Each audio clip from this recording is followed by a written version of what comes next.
Hej så folkens, Dildo Dennis her. Velkommen til den her video, hvor jeg i dag vil vise jer en video, jeg lavede i, jeg tror det var 2. klasse. Og så jeg vil bare lige vise jer den, så ja, her kommer den. Hej, og velkommen tilbage til mig, som der sender jer TV2 News 2, del 2.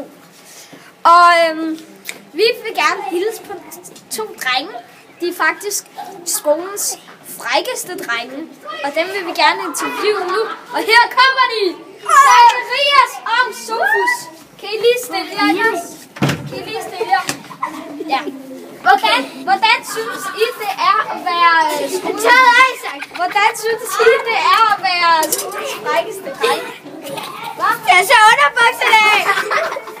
Hvordan synes I, det er? Hvordan synes I, det er? Kan I lige stoppe med det der pjat? Okay, nu stopper vi! Vi starter med dig, Søren. Hvordan synes du, det er? Er det dejligt? Ja, det er rigtig dejligt. Ja, hvad med dig, Søren? Det er fucking løgn, mand! Det er totalt løgn, kommer det fra de 2 drenge. Og tilbage til studiet. Og igen, her står vi med en masse små piger fra 2. klasse. De løber nu, I kan se dem der. Vi